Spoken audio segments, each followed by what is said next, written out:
പ്രധാനമന്ത്രി നരേന്ദ്രമോദിയുമായി വളരെ അടുത്ത സൗഹൃദം ഉണ്ടായിട്ടും നടൻ കൃഷ്ണകുമാറിന് ഇത്തവണ സീറ്റില്ല എന്നത് ഏറെ ദുഃഖകരമായ വാർത്തയാണ്. 11 സ്ഥാനാർത്ഥികളുടെ മൂന്നാം പട്ടിക BJP പുറത്തിറക്കിയിരുന്നു. അതിലും നടൻ കൃഷ്ണകുമാറിന് സീറ്റില്ല. തിരുവനന്തപുരത്ത് നിന്ന് മത്സരിക്കുന്നത് കരമന ജയനാണ്. വിവേക് ഗോവൻ അരുവിക്കരയിലും TN സുരേഷ് കോവളത്തും S രാജശേഖരൻ നായർ നെയ്യാറ്റിൻകരയിലും മത്സരിക്കും. 39 മണ്ഡലങ്ങളിലെ സ്ഥാനാർത്ഥികളെയാണ് കേന്ദ്ര നേതൃത്വം രണ്ടാം ഘട്ടത്തിൽ പ്രഖ്യാപിച്ചിരുന്നത്. മുതിർന്ന നേതാവ് കുമ്മനം രാജശേഖരൻ ആറന്മുളയിൽ നിന്നും ബിഗ് ബോസ് താരം റോബിൻ രാധാകൃഷ്ണൻ കുണ്ടറയിൽ നിന്നും ജനവിധി തേടുകയാണ്.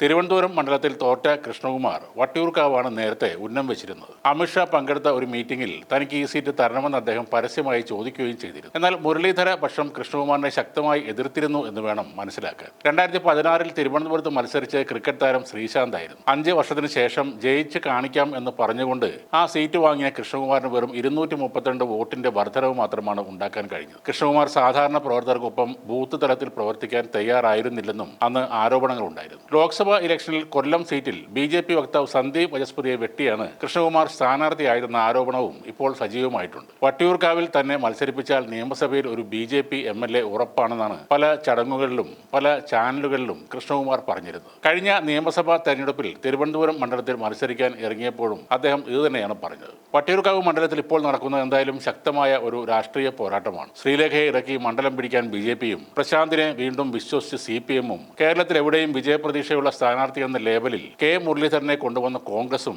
തീപാറുന്ന മത്സരം തന്നെയാകും വട്ടിയൂർക്കാവിൽ കാഴ്ചവെക്കുന്നത്. അതിനിടയിൽ ഈ നടൻ കൃഷ്ണകുമാറൊക്കെ വന്നെങ്കിൽ മത്സരം നിറം കെട്ടു പോകുമായിരുന്നു. സ്ഥാനാർത്ഥി നിർണയം ഏറെക്കുറെ പൂർണ്ണമായപ്പോഴും BJP സ്വീകരിച്ച നിലപാടുകൾ വ്യക്തമാകുന്നില്ല. BJPയുടെ ശക്തി കേന്ദ്രങ്ങൾ ഘടകകക്ഷികൾക്ക് നൽകിയതാണ് പലർക്കും സംശയം തോന്നാൻ കാരണം. റാന്നി, കോന്നി, തൃപ്പൂണിത്തുറ, കൊടുങ്ങല്ലൂർ, ഏറ്റുമാനൂർ എന്നതെല്ലാം BJPക്ക് സാമാന്യം വോട്ടുള്ള മണ്ഡലങ്ങളാണ്. അവിടെയെല്ലാം ഘടകകക്ഷികളാണ് മത്സരിക്കുന്നത്. BJP ഭരിക്കുന്ന നഗരസഭ ഉൾപ്പെടുന്ന തൃപ്പൂണിത്തുറ മണ്ഡലം ഘടകകക്ഷിയായി 2020 കൈമാറിയതാണ് എല്ലാവരെയും ഞെട്ടിച്ചത്. സകല മണ്ഡലങ്ങളിലും സീരിയൽ സോഷ്യൽ മീഡിയ താരങ്ങളെ അണിനിരത്തി സാബുവും ജേക്കബ് BJPയെ നാണം കെടുത്തുകയും ചെയ്തു. എന്നാൽ CPM-ഉം കോൺഗ്രസും കൃത്യമായ ചില കണക്കുകൾ നോക്കിയാണ് മത്സരിക്കാനിറങ്ങുന്നത്. തദ്ദേശ തലത്തിലെ ഇലക്ഷൻ റിസൾട്ട് നോക്കിയപ്പോൾ 57 മണ്ഡലങ്ങൾ ഇടതുമുന്നണിക്കൊപ്പമാണ്. ഭരണത്തിലേക്ക് എത്തണമെങ്കിൽ 14 സീറ്റ് കൂടി അധികം വേണം. അതിനായി UDF-ൽ നിന്ന് പിടിച്ചെടുക്കാൻ കഴിയുന്ന 40 മണ്ഡലങ്ങൾ നിശ്ചയിക്കുകയാണ് അവർ ആദ്യം ചെയ്തത്. UDF-നും അതേപോലെ സമാനമായ ചില കണക്കുകൂട്ടലുണ്ടായിരുന്നു. തദ്ദേശ ഇലക്ഷനിലെ വോട്ട് നോക്കിയാൽ അവർക്ക് 81 മണ്ഡലങ്ങളുണ്ട്. കഴിഞ്ഞ നിയമസഭാ ഇലക്ഷനിൽ 10,000-ൽ താഴെ മാത്രം LDF-ന് ഭൂരിപക്ഷം കിട്ടിയ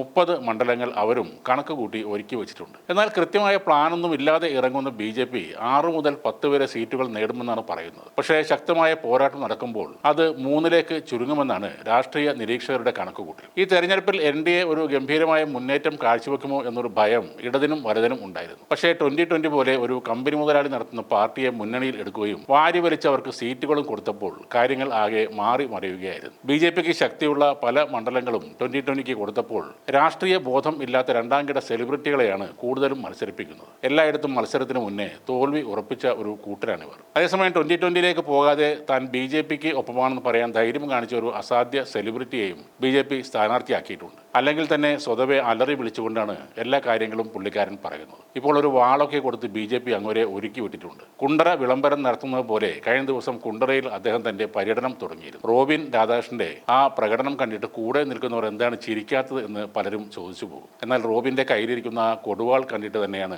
അവർക്ക് ചിരിക്കാതെ നിന്നത് എന്ന് വേണം കരുതാൻ. ആ കോസ്റ്റ്യൂമും കയ്യിൽ വാളുമൊക്കെ ആകുമ്പോൾ ചിരിക്കുന്നവരെ അദ്ദേഹം വെട്ടിവീഴ്ത്താനും മടിക്കില്ല. എന്തായാലും അലറാനുള്ള ഇങ്ങേരേക്കാൾ ഭേദം നമ്മുടെ കൃഷ്ണകുമാർ തന്നെയായിരുന്നു.